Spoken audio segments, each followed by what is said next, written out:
la parole de Dieu et nul autre que le frère Yohan Kaouzi.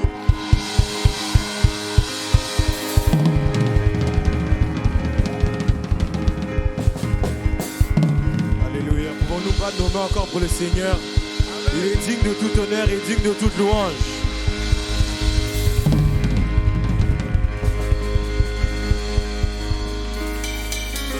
Avant de plonger dans l'exhortation que j'ai, je vais d'abord remercier ma famille. Je vais remercier mon père, ma mère, David, Sifa, Jonathan, Jériel et le petit Raphaël. Amen.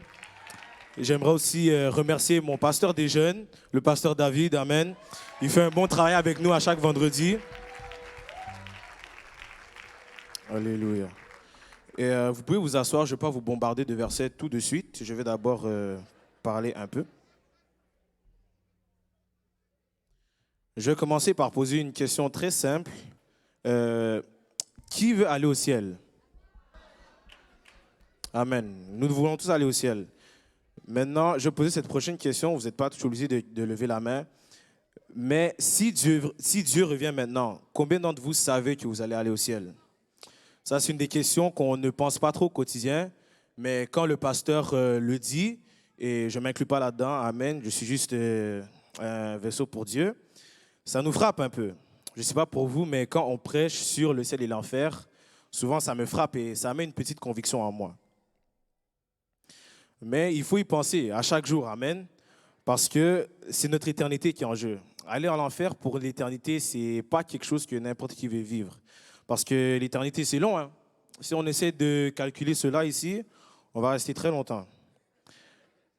Malgré tout cela, ce soir, je ne suis pas venu pour faire un speech sur le ciel et l'enfer, mais je suis venu pour parler des priorités. Amen. Gérer nos priorités, c'est très important parce que si on ne prend pas cela au sérieux, ça peut très facilement affecter notre futur, non seulement sur cette terre, mais éternellement aussi. Amen. Qu'on ne prenne pas notre vie spirituelle pour acquis. J'ai répété cela, qu'on ne prenne pas notre vie spirituelle pour acquis, parce que c'est la chose sur laquelle on doit travailler le plus et donner le plus de temps. Priorité, que quelqu'un dise priorité. Ta marche avec Dieu, ça dépendra de tes priorités. Amen. Lorsque tu priorises Dieu dans ta vie, il agira. Et parfois, on se demande pourquoi est-ce que notre vie spirituelle n'avance pas, mais c'est parce qu'on ne priorise pas Dieu. On met des choses futiles de ce monde avant lui, et puis on s'attend qu'il agisse. Après, quand il n'y a rien, on est choqué. Mais on ne priorise pas Dieu.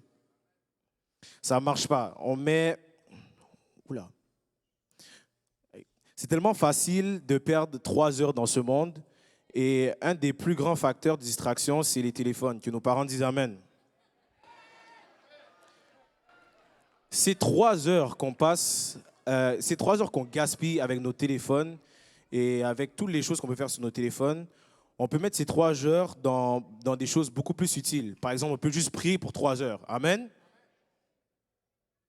Dis à ton voisin, priorise la volonté de Dieu par-dessus la sienne.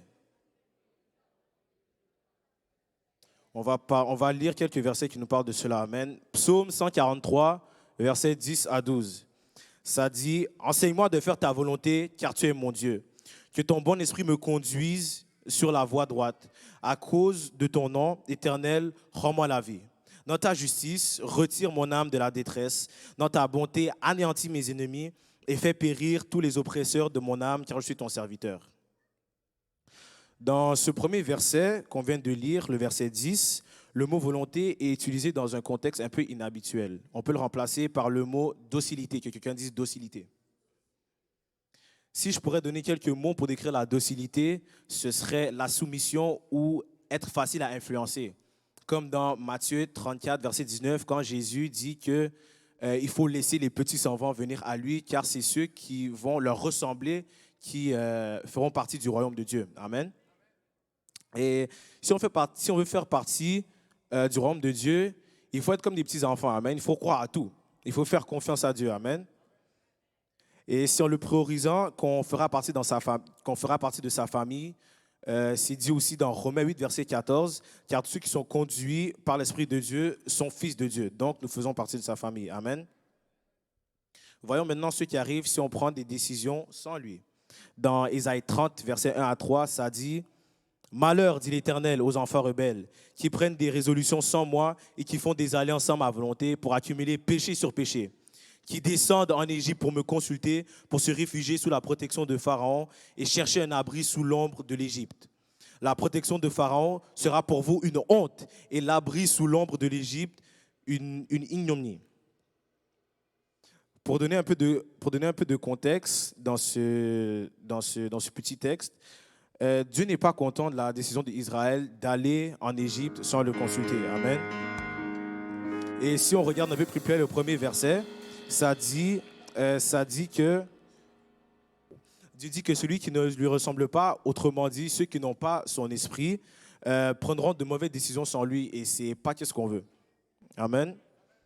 En plus, dans le verset, quand on regarde le mot rebelle, non seulement ça veut dire être un rebelle, mais ça veut aussi dire être désobéissant et être un rétrograde. Je ne sais pas pour vous, mais la dernière chose que je voudrais faire, c'est me détourner des voies de Dieu et devenir un rétrograde. Amen. Et si on tourne maintenant dans Matthieu 12, versets 46 à 50, ça dit « Comme Jésus s'adressait encore à la foule, voici sa mère et ses frères qui étaient dehors, cherchaient à lui parler. Quelqu'un lui dit « Voici ta mère et tes frères sont dehors et ils cherchent à te parler. » Mais Jésus répondit « Qui est ma mère et qui sont mes frères ?» Puis, étendant la main sur ses disciples, il dit, voici ma mère et mes frères, car quiconque fait la volonté de mon Père qui est dans les cieux, celui-là est ma mère, mon frère et ma sœur. Dieu sort...